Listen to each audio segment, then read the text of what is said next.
Hablaremos esta noche de François Vidocq, un personaje muy curioso que vivió en Francia y que inspiró a escritores como Víctor Hugo, Alejandro Dumas y Edgar Allan Poe. Estos escritores andaban impresionados por las andanzas de este tipo, y ya veremos por qué. Vidocq nació en el año 1775 en Arras. Su padre tenía una taberna y como tenía algún dinero, pudo pagarle sus estudios en colegios importantes. Pero a François no le interesaba estudiar, prefería pasar sus días enamorando mujeres y batiéndose a duelo por causas que él mismo se encargaba de generar. Vidocq contó en sus memorias que en una oportunidad debió decirle 62 veces estúpido a un hombre para que aceptara batirse. François salía siempre indemne de estos lances y, hay que decirlo, procuraba también producir solo rasguños a sus adversarios. Es decir, tenía un poco de cuidado. François alternaba sus dos ocupaciones principales, ¿no es cierto?, las mujeres y los duelos, con pequeños hurtos también, cada tanto afanaba, y otros delitos, ¿no?, de menor cuantía. A los 15 años se afanó todos los ahorros del padre y se fue a probar suerte por ahí. No duró mucho, se le acabó la guita y después de intentar con algunos trabajos mal pagos, volvió a su casa en Arras, pensando que el viejo le iba a perdonar. No, lo echaron a patadas. Esto ocurría alrededor del año 1790, en tiempos de la Revolución. Vidocq, que prácticamente se había convertido en un mendigo, decidió hacer fortuna en las armas y se alistó en los ejércitos revolucionarios y luchó en las batallas de Malmy y otras allá por 1792. Pero no duró mucho tiempo en el ejército. Era considerado por todos como un pendenciero e indisciplinado. Según cuentan las crónicas, en 2 años tuvo 20 duelos. Parece que los soldados se disputaban a las mujeres que ofrecían sus encantos en los jardines del Palais Royal, ahí en la calle de Rivoli. A consecuencia de los 20 encuentros, 2 hombres murieron. Quiere decir que ya no se cuidaba de solo producir rasguños. Vidocq escapó del ejército y se convirtió en desertor, lo que no era muy recomendable en los días del terror, que eran los días que se vivían. Con papeles falsos se unió a un grupo de forajidos que, diciendo perseguir contrarrevolucionarios, en realidad afanaban y saqueaban a beneficio propio. Al poco tiempo fue detenido y encarcelado en Lille, y ahí empezó su verdadera leyenda. Nadie sabe muy bien cómo, desafiando muros y carceleros, logró escapar de la cárcel de Lille. Hay quien dice que lo vieron saltar por la ventana de uno de los pasillos a una altura impresionante, pero nunca nadie pudo explicar cómo se quitó los grilletes. Estaban grillados. A partir de ese hecho, y durante 14 años, François Vidocq vivió exclusivamente para el delito. Lo buscaban por todas partes, pero nadie podía dar con él. Tenía una notable habilidad para disfrazarse. Simulaba ser marino, terrateniente, banquero, noble y monja. En 1798 fue pirata. Marchó a los Países Bajos, laboró en un buque con patente de corso, atacando naves inglesas. También era un buen estafador, eso sí. Tenía habilidad suficiente como para engatusar a incautos, aunque no tanta como para no ser encarcelado periódicamente. Sin embargo, como ya se ha dicho, no le importaba, porque se espiantaba de todas las prisiones. A causa de sus fugas, algunas de ellas inverosímiles, Vidocq se hizo célebre en toda Francia. Una vez escapó del temible presidio de Toulon, donde estaba atado con cadenas de pies y manos a los muros de su calabozo, ¿no? Algunos campesinos lo vieron correr desnudo para internarse en el bosque. En París se esperaba con ansias su siguiente detención para así poder cruzar apuestas sobre el tiempo que permanecería encanado. Siempre ganaban los que apostaban por un tiempo menor, pues se espiantaba enseguida.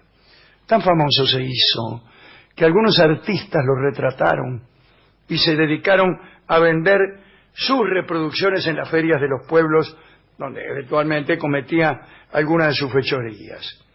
El grabador Coignet lo representó como un hombre de facciones regulares y hasta distinguida. Parece que François Vidocq tenía su pinta. En el año 1809, cuando tenía 34 años, se produjo un cambio que sorprendió a todos. Sucedió lo siguiente. Detenido en Lyon, François pidió ser llevado ante el comisario general. Dubois se llamaba el tipo. Y accedió a la entrevista en atención a la fama del chorro. Sin preámbulos, Vidocq le dijo que había decidido cambiar su profesión de ladrón por la de policía. El comisario, que había oído muchas propuestas similares en boca de otros prisioneros, dio media vuelta y se dispuso a marcharse. En ese momento, Vidocq lo detuvo con una propuesta diferente. Dijo lo siguiente: ahora me llevarán 2 gendarmes inmovilizado con grilletes hasta la prisión. Si logro escaparme en el trayecto y regresar, será esto prueba de mi buena fe. Dubois, riéndose a carcajadas, aceptó. 2 expertos y forzudos guardianes lo maniataron y se lo llevaron envuelto en tantas cadenas que prácticamente no se distinguía su figura. Al cabo de 15 minutos, Vidocq, libre y alegre, apareció en el despacho del comisario. Dubois, impresionado, cumplió con lo acordado y en pocas semanas la mayoría de los maleantes de Lyon cayeron en las trampas de las policías que preparaba ¿quién? Vidocq. Ahora se hacían apuestas sobre el número de delincuentes que François era capaz de llevar en cana en un mes, por ejemplo. Se encontraba trabajando de incógnito cuando un grupo de criminales lo contrató a él mismo, sin saber que era él, para que se matara. Estaba disfrazado de otro. Ah, claro. Porque... de chorro, de otro. Y vino, yo dice, flaco, te contrato para matar a Vidocq, que era él mismo, ¿no? Debía ir y matarse. Claro, no cumplió con el encargo, claro, pero encarceló a todos los niatos. No solamente se limitó a encarcelar ladrones, ¿no? Fue el creador de la famosa Sûreté francesa. Entre 1811 y 1827, a través del Imperio, la primera restauración y también la segunda, y el reinado de Luis XVIII y Carlos X, todos esos, ¿no? Juntos. François Vidocq dirigió la Sûreté, sumando éxitos y aterrorizando a los delincuentes. Hay que destacar que se preocupó por mejorar el estado de las prisiones y el trato que en ellas se le daba a los reos. Precisamente para ayudar a los ex convictos, financió la instauración de una fábrica de papel y cartón. En 1827 dejó por un tiempo la Sûreté y se puso al frente de la fábrica. Sin embargo, la experiencia fue un fracaso que le costó a Vidocq todo su patrimonio, todo lo que había afanado. Con la ayuda de algunos capitalistas, abrió una imprenta en la que volvió a emplear a antiguos criminales. El primer libro que publicó fue su autobiografía, que fue un gran éxito de ventas. Por fin, en 1832, y a raíz de una diferencia de criterio con los jefes, abandonó definitivamente la Sûreté, pero no para descansar, sino para organizar la primera agencia de detectives del mundo. Los detectives eran todos ladrones, amigos viejos de la época del chorro. Creó así la oficina de pesquisa, ¿no? Le Bureau de Renseignement. Se suele decir, muchas veces, en casi todas las películas, que el escocés Alan Pinkerton fue, allá por 1850, el fundador de la primera agencia de detectives de la historia, la agencia Pinkerton, pero lo cierto es que fue François Vidocq el primero.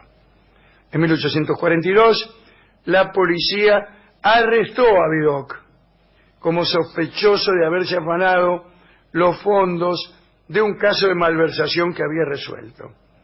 Fue condenado a 5 años de prisión y a una multa de 3.000 francos. No obstante, apeló y consiguió ser absuelto. Pero otra vez le hicieron fama de ladrón. Tantos vaivenes hicieron que Vidocq se transformara en el ídolo de los escritores románticos que escribían sobre él en vida y parecían estar fascinados, ¿no?, con su figura. Vidocq escribió varias novelas basándose en sus experiencias en el mundo del crimen.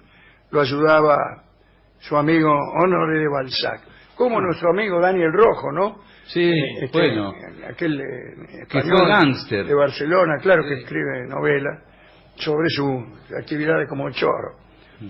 En abril de 1857, Vidocq sufrió una parálisis que lo inmovilizó, como suele ocurrir, en su hogar del distrito de Le Marais, en París, y murió el 11 de mayo de 1857. Su funeral tuvo lugar el día siguiente en la iglesia de Saint-Denis, y para terminar solo anotaremos que el escritor Émile Gaboriau, uno de los precursores del policial, digamos, inventó al investigador Lecoq en honor de nuestro personaje, Vidocq, uno que fue vigilante, que fue chorro y que se desempeñó bien en ambas posiciones. Hemos ido a la discoteca y hemos contado esta historia. Interesante, ¿eh? Interesante. Igual el discotecario me dijo que él conocía muchos casos. Sí. Prácticamente todos. Y nos dio este tema musical, que es una milonguita que se llama Desde la Cana, que fue compuesta evidentemente en honor a Vidocq. No creo. ¿Sí?